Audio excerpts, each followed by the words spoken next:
African heads of state are meeting in Nairobi for the inaugural Africa Climate Summit. They're deliberating in the Kenyan capital on how the continent can take climate action.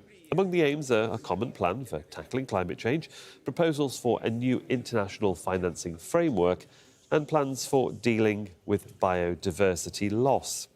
Let's get the latest on this. It is because we all have a shared stake in the Earth's ability to sustain life that we must envision together a future that embraces the values of equality, human security, and shared prosperity. Africa possesses all the necessary conditions to realize this future. Let's join Catherine Soina, who's in the Kenyan capital. And Catherine, much to discuss and, I presume, great expectations. Yes, the agenda here is very rich. The delegates are talking about different issues that affect the continent, including climate migration, including climate finance, conservation. We know that communities are saying that they want to be involved in conservation as well. And now joining me to talk about all this is Ademola Ajabe, who has focuses on conservation. What are your expectations when it comes to this summit?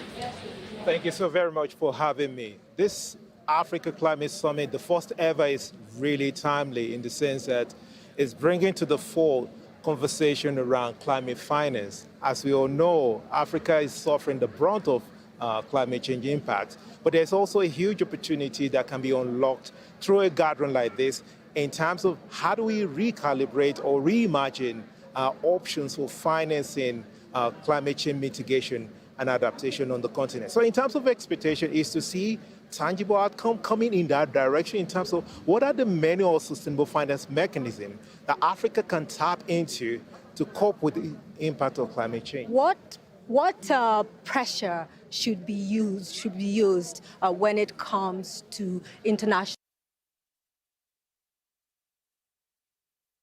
financing climate change?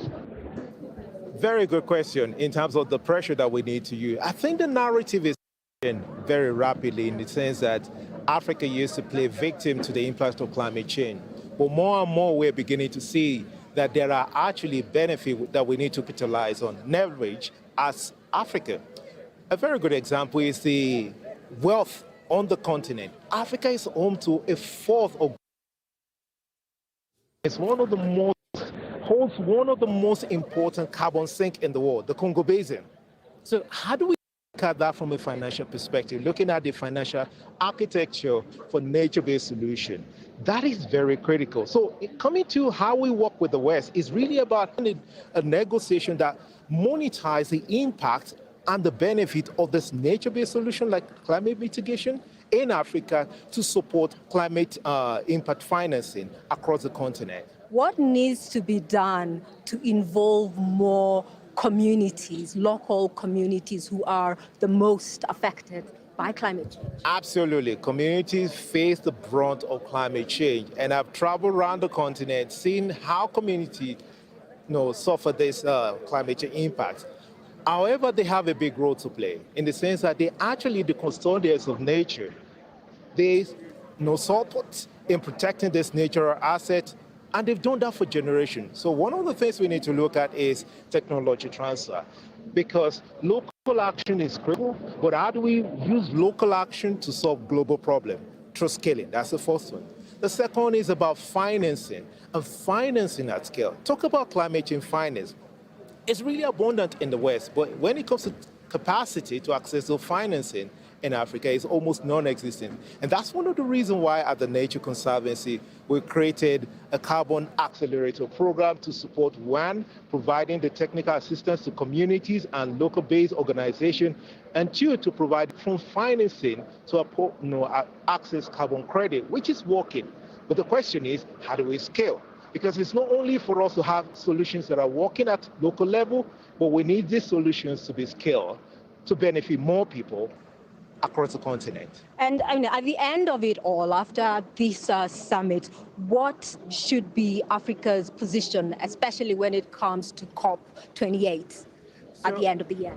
We're expecting at the Africa Climate Summit in the next couple of days, 28 presidents from across Africa, 40 African ministers, and I'm told that more than 30,000 delegates have registered. So we expect to see very ambitious commitment coming out through with support from the Africa group of negotiators under the United Nations Framework Convention on Climate Change.